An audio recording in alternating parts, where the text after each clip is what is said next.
2020 оны сүүл хүртэлх Фламандын тэгшамруулах боловсрал.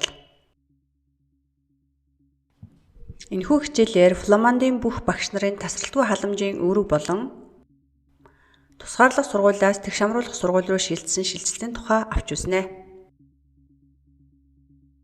Бельги бол дэлхийн хамгийн хотчсон улс юм. Бельгийн боловсролын бодлого нь бүсчилсэн байдаг. Энэхүү хичээл нь Бельги улсын Фламандын нийгмийн бүлэгдэх нийт сурагчдын тэгшамруулах боловсролын бодлогын тухай бөгөөд энэ нь Бельги улсын хойд хэсэгт байрладаг голланд хэлээр ярьдаг хэсэг юм а. Хичээлийн зорилго бол сүүлийн 10 жилийн хугацаанд боловсролын тусгаарласан тогтолцооноос тэгш хамруулсан тасралтгүй халамжтай тогтолцоо руу шилжсэн шилжилтийг зураглан харуулах юм. Багш нар болон сургуулиудын даван туулах ёстой бэрхшээлүүдийн талаар мөн ярина. Энэ нь тэгвэл өнгөрснөөс юугаараа ялгаатай вэ? Ерөнхий боловсролын сургуулийн багш нар хэрхэн бүх сурагчдынхаа үзлээр зөв ажиллах ёстой вэ? Хичээл маань 3 хэсгээс бүрдсэн. Нэгдүгээрт тэгшамруулах боловсролыг сурталчлахад хууль эрх зүйг хэрхэн ашигласан тухай товч ярих болно. Дараа нь ерөнхий боловсролын сургуулиудад тасралтгүй халамж өгөхний хандлагыг хэрэгжүүлснээр нийт сурагчдын онлайн мэдлэг чадвар төдийгөө нийгмийн болон сэтгэл зүйн чадвар, эрүүл мэндэд анхаарсан сурах орчныг бүрдүүлэх замаар тусгай хэрэгцээт боловсролын хууль эрх зүй бодлогыг хэрэгжүүлэх тухай авч үзнэ.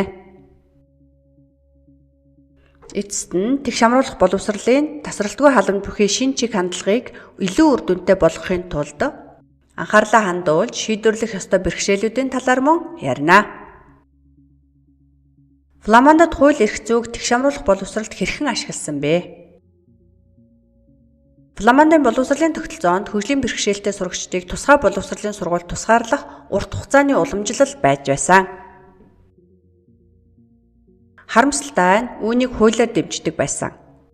Иймээс хөгжлийн бэрхшээлтэй олон суралцагчид ерөнхий боловсролоос татгалцсан. Гэвч 20 дугаар зууны төгсгөлд хөгжлийн бэрхшээлтэй суралцагчдын эрхийг хамгаалахын тулд ялгуурлан гадуурхалтын эсрэг боловсролын тэгш боломжийн тухай хууль тогтоомжийг баталж энэ хууль зарим талаар хэрэгжиж эхэлжээ. 2009 онд Фламандын парламент Нэгдсэн үндэсний байгууллагын хөгжлийн бэрхшээлтэй хүмүүсийн эрхийн конвенцийг сойрхон баталжээ. Удаан хугацааны маргааны дараа тусгай хэрэгцээтэй сургуулийн бүх сурагчдыг ерөнхий боловсролын сургуульд хамруулахыг хуульчилсан. 2014 оны 3 дугаар сард боловсролын тодорхой хэрэгцээтэй сурагчдын талаар авах арга хэмжээний тухай тогтоол 2015 оны 9 дугаар сараас бүрэн хэрэгжиж эхэлсэн юм. Энэ нь хэрэв хамрагдахад шаардлагатай дасан зохицох чадварыг хангаж байвал боловсролын тусгай хэрэгцээтэй суралцагчдыг ерөнхий боловсролын сургуульд элсэн суралцах эрхийг нь баталгаажуулсан. Өнөөдөр Фламандад боловсролын тусгай хэрэгцээтэй хүүхэд бүр тохиргоод орчныг бүрдүүлсэн ерөнхий боловсролын сургуульд элсэн орох эрхтэй болсон. Тэгшамруулах боловсрол бол эхний сонголт бөгөөд цөөн тооны сурагчид тусгай сургуульд хандах болсон юм.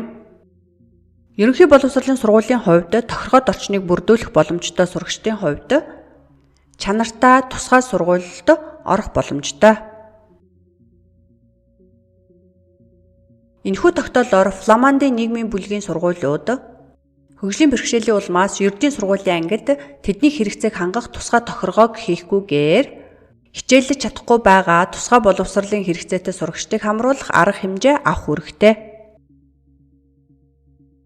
Багш нартай хамтраад эцэг эхчүүд сурагчдыг чиглүүлэх төв нь боловсролын тусгай хэрэгцээтэй сурагчийг ердийн сургуулийн хичээлийг дагаж мөрдөх боломжийг олгохын тулд тохируулгыг хийдэг. Хэрэв суралцагч нь ердийн боловсролын эсэлтийн шаардлагыг хангасан үнэн зөв тайлантай бол нийтлэг хөтөлбөрөөр явж болно. Эсвэл тусгай боловсролд хамрагдах ёстой гэсэн тайлантай бол ганцаарчилсан тохируулсан хөтөлбөрөөр суралцж болно. Дэмжлэгийг тусгай сургуулийн багш болон эмнэлгийн ажилтан үзүүлнэ. Тохируулга нь дислекси өвчтөд суралцагчдад зориулсан тусгай тоног төхөөрөмж, програм харгамжимж гаргаж өгөх, эсвэл сонсголын бэрхшээлтэй суралцагчдад дохионы хэлний орчуулагч ажилуулах зэрэгээс бүрдэж болно. Тохируулга хийхин зорилго нь боловсролын тусгай хэрэгцээтэй суралцагчдад тулгардаг саад бэрхшээлийг арилгах явдал юм. Юун тохиргоод биш вэ гэсэн жагсаалт бол байхгүй. Үүнийг харин багш эцэг эх сурагчдыг чиглүүлэх төвтэй хамтран сургууль нь гаргадаг. Тэд сурагч бүрийн хувьд тухайн тохиолдолд ямар арга хэмжээ авах ёстойг шийддэг. Хэрэв энэ бүх тохируулгуудыг хийхийг оролдож үзээд амжилтанд хүрээгүй нь батлагдсан тохиолдолд ерөнхий боловсролын сургуулиуд суралцагчийг тусгай боловсролд хамруулах боломжтой. Тогтоолд тохируулга хийхээс татгалзыг ялгуурлан гадуурхалд гэж тодорхойлсон байна. Хамгийн сүүлд шүүгч тухайн тохиолдолд тусгай тохиргоо юу болохыг үнэлж гаргах ёстой. Өнөө үед тусгай хэрэгцээтэй сурагчдын боловсролын байгууллагуудад хамрагдах асуудал нь ихэвчлэн дараах асуудлуудад төвлөрч байдаг. Үүнд эцэг эхтэй зөвлөлдөх зайлшгүй шаардлагыг дагаж мөрдсөн эсэх, тусгай хэрэгцээтэй суралцагчдад зориулсан тусгай тохируулгууд нь юу байх вэ? Яагаад сургууль тусгай хэрэгцээтэй сурагчдад зориулсан тусгай тохируулгыг сургууль хүмүүжүүлэх зүйн хувьд боломжгүй гэж үзэж байна вэ? Сургууль хүмүүжүүлэх зүйд суурилсан стандарттай тохирч байна уу? Яагаад эцэг эхийн зүгээс тавьсан шаардлага нь боловсролын хувьд шаардлагагүй юм бэ? Сургуулиа санал болгож буй өөр хувилбар нь тэгш боломжтой хувилбар мөн үү? Одоо би тусгай хэрэгцээний тухай хууль болон стратеги хөлөвлөгөө нь ерөнхий боловсролын тасралтгүй халамж үйлчилгээний чиг хандлагад хэрхэн хувь номер оруулсан талаар ярья. 2018 онд Фламандын парламент суралцагчдыг дэмжих тогтоол баталсан. Сургууль бүр бүх сурагчдад зориулсан тохиромжтой халамж үйлчилгээний бодлого боловсруулах ёстой. Сургуулиуд сурагчдад шаардлагатай дэмжлэгийг үзүүлэх 3 үе шат бүхий тасралтгүй халамж үйлчилгээний хөтөлбөрийг боловсруулах ёстой бөгөөд эдгээр нь үндсэн халамж үйлчилгээг нэмэгдүүлэх, халамж үйлчилгээг өргөжүүлэх зэрэг болно. Хэрвээ анхан шатны тусламж нэмэгдүүлсэн халамж нь хангалтгүй, халамжийг өргөжүүлэх шаардлагатай эсвэл сурагч ганцааршин тохируулсан сургалтын хөтөлбөрийг дагаж мөрддөг бол ерөнхий боловсролын сургууль нь тусгай боловсролын сургуулиудтай хамтран ажиллах замаар тусгай боловсролын хэрэгцээтэй сурагчдтай ажиллах нэмэлт мэргэжилтэн авах боломжтой. Сургуулийн баг сургууль хүмүүжүүлэх зөвлөх үйлчилгээний дэмжлэгтэйгээр сурагчийн дэмжлэг болон тасралтгүй халамж үйлчилгээний чанартай бодлогыг боловсруулна. Сургуулиуд мөн сурагчдын чиглүүлэх төвтэй хамтын ажиллагааны гэрээ байгуулах ёстой байдаг. Сурагчдын чиглүүлэх төв нь сургууль дээр байж болох асуудалтай нөхцөл байдлыг таньж илрүүлнэ. Үүний дараа сургууль сурагчийн зөвлөх тасралтгүй халамж үйлчилгээний бодлогоо өөрчлөх хүсэлтэд сургууль хүмүүжүүлэх зөвлөх үйлчилгээнд гаргана. Тасралтгүй халамж үйлчилгээ нь 3 үе шаттай. Тэг үе шат бол бүх суралцагчдад санал болгож буй үндсэн халамж үйлчилгээ юм. Нэгдүгээр үе шат бол нэмэгдүүлсэн халамж үйлчилгээ. Сургууль нь суралцагч нийтлэг сургалтын хөтөлбөрийг үргэлжлүүлэн дагаж мөрдөх боломжийг хангахын тулд нэмэлт арга хэмжээ авдаг. Хоёрдугаар үе шат бол халамж үйлчилгээг өргөжүүлэх. Сурагчдыг чиглүүлэх төв нь сурагч, багш, эцэг эхчүүдэд үзүүлэх дэмжлэгийг судлах ажилд идэвхтэй оролцож халамж үйлчилгээний цар хүрээг өргөжүүлэх үндэслэл бүхий тайлан гаргана. Тайлангийн дагуу сургууль нь гадны дэмжлэг үзүүлэх байгууллага эсвэл тусгай сургуулийн мэргэжилтнүүдтэй холбогдож болно. Хэрэв тгээс 2 дугаар үе шатууд дууссан нийтлэг сургалтын хөтөлбөрийг тусгай тохируулгатаагаар дагаж мөрдөх боломжгүй бол сурагчдыг чиглүүлэх төв нь тусгай сургуульд орох эсвэл ерөнхий боловсролын сургуулийн ганцаарчлан тохируулсан хөтөлбөрт хамрагдах тайлан гаргадаг. Тусгай боловсролын сургуульд элсхийн тулд сурагч нь сурагчдыг чиглүүлэх төвд тайлан ирүүлэх шаардлагатай байдаг. Эцэст нь тэгш хамруулах сургуулийн үр дүнтэй бодлого болгоход халамж үйлчилгээний тасралтгүй чиг хандлагын шийдвэрлэх даван туулахад тулгарч буй бэрхшээлүүдээр өндөрлөё. бүх хүүхдүүдийг ерөнхий боловсролын сургуульд тэгш хамруулах дэлхийн нийтийн хөдөлгөөн явагдаж байна. Хууль эрх зүй бол дөнгөж эхэлсэн юм. Энэ бүхнийг хэрэгжүүлэхэд улс төрийн хүсэл сонирхол мөн шаардлагатай. Шийдвэрлэх ёстой бэрхшээлүүд нь нарийн төвөгтэй бөгөөд боловсролын салбар чиглэсэн стратеги хэрэгжүүлэхэд ихээхэн нөөц шаардлагатай байна. Оюутнуудыг дэмжих тухай 2018 оны тогтоолоор ерөнхий боловсролын сургуулиуд асуудалтай суралцагчдыг таньж тэдэнд илүү их анхаарал дэмжлэг үзүүлэх хэрэг үүрэгтэй. Хуулийн дагуу тусгай тусламж авах эрхтэй сурагчдын тоо эрс нэмэгдсэн. Ерөнхий боловсролын сургуульд тусгай хэрэгцээтэй сурагчдыг сургахад илүү их хөрөнгө мөнгө шаардлагатай болсон.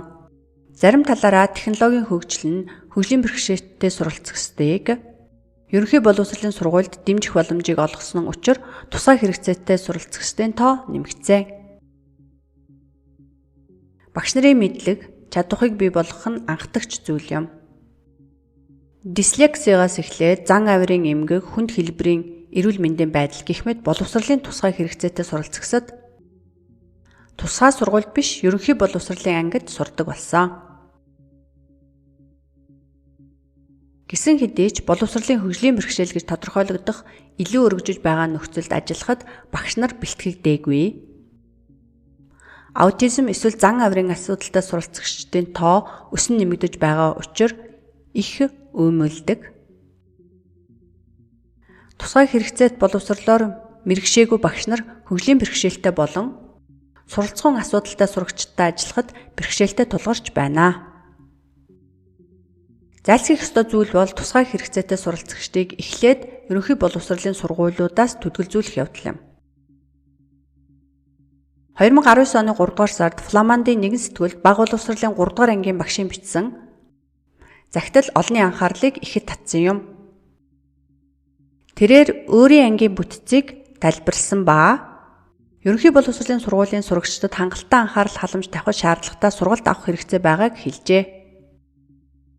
Максим анхаарлын дутмагшил хит хөдөлгөөнжилтийн эмгэгтэй. Анри Рензонаар хөдөлгөөн зохицуулалтын эмгэг өвчтөө бөгөөд хоёулаа эмчилгээний DCD-гийн төлөвлөгөөтэй байдаг. Бүх ажлын хуудас тестийг A3 форматаар хийх хэрэгтэй бөгөөд төлөвлөгөөг хяналтанд ор бөглөх ёстой, тестийг амаар авах ёстой гэх мэт. Брент Жанны хоёр бас хөдөлгөөн зохицуулалтын эмгэгтэй, гэхдээ арай өөр хэлбэрийнх. Тиймээс бичих материалыг нь тохируулах ёстой. Тусгаалan тохируулсан сандал, ширээ, чихвч, цүнх, эд юмсаа цэгцлэхт нь туслах эмчилгээний тусгай хөтөлбөртэй байдаг. Лиен дислекси өвчтөй гэж онцлогдсон бөгөөд гэртээ урьдчилан текстийг уншиж ойлгох, өгүүлбэр цээжээр бичих даалгаврыг тайлбарт цээж бичиг болгон тохируулах. Бичих даалгавраа гүйцэтгэхэд ярианы эмчийн хэрэгслийг ашиглах гэх мэт. Зөв бичгийн дүрм, унших арга хэмжээ бүхий тусгай хөтөлбөртэй. Мари аутизмын хүрээний эмэгтэй бөгөөд маш нарийн зохион байгуулалт шаарддаг. Хабибан радикал үзэл баримтлалын эрсдлийн улмаас холбоо барихыг хориглосон. Гэр бүлийн маш хүнд нөхцөл байдлаас шалтгаалсан анхаарал төвлөрлийн ноцтой асуудалтай. Тим өөртөө итгэх итгэл багтаа бөгөөд бараг өглөө болгон сургуультай ирэхэд гидсэн өвддөг, дотор нь мухаардаг бөгөөд биеийг сайжрахын тулд маш олон эерэг сэтгэгдэл авах хэрэгтэй байдаг. Ильяно Марко Демин нар маш хүчтэй, ухаалаг хүүхдүүд бөгөөд заримдаа уйдаж илүү нарийн төвхтэй зүйл хийх хэрэгтэй болдог. Луна маш эмзэг. Арне эцэг эхийн хэрүүл маргаантай салалтаас болж маш хэцүү гэр бүлийн нөхцөлд байгаа. 3 сурагч улиран суралцж байгаа. Нико генетикийн эмгэгтэй бөгөөд өвлийн саруудад тогтмол байдаггүй тул буцаж ирээд дахин тусламж авах шаардлагатай болдог. Багш нь халамжийн зохицуулагч болон халамжийн ажилтнуудаас дэмжлэг авдаг ба тэднийг эх 7 хоногт бэлдэх боломжийг олгохын тулд амралтын өдрүүдэд хариу имэйл илгээх шаардлагатай байдаг. Энэхүү ангийн байдал нь Фламандад онцгой тохиолдол биш, харин дүрэн болжээ. Багш нар ангийг авч явахад хангалттай сургалт аваагүйгээс болж бүх толгойг уснаас дээш байлгахыг хичээх мэдрэмжээс зайлсхийхин тулд тусгай боловсролын сургалтанд хамрагдах шаардлагатай гэж үздэг. Багш нар олон талын дэмжлэг авдаг. Сургууль хүмүүжүүлэх зөвлөгөө өгөх үйлчилгээ нь тусгай боловсролын хэрэгцээтэй суралцагчтай харьцах чадварыг нэмэгдүүлэхэд багш нарт туслах чадварлаг зөвлөгөүүдийг ажилуулдаг. Тэд шинжээч болон халамжийн байгууллагатай хамтран ажиллахыг мөн уриалдаг. Боловсролын тусгай хэрэгцээтэй суралцагчдад болон ерөнхий боловсролын сургуулийн үндэслэл нотлохой сайтад тайлан бичснээр сургууль тусгай хэрэгцээт боловсролын сургуулиас дэмжлэг авахар өргөдөл гаргаж болно. Сургууль мөн хөдөлгөөний бэрхшээлтэй суралцагчдад зориулсан сургалтын тусгай хэрэглэгдэхүүн авах өргөдөл гаргаж болдог.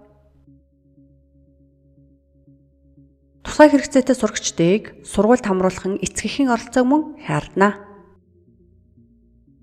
Биеийн хөгжлийн бэрхшээлтэй болон суралцсан хөнгөн асуудалтай суралцагчид ерөнхий боловсролын сургуулиудад тэсэж тэнцэж чадна.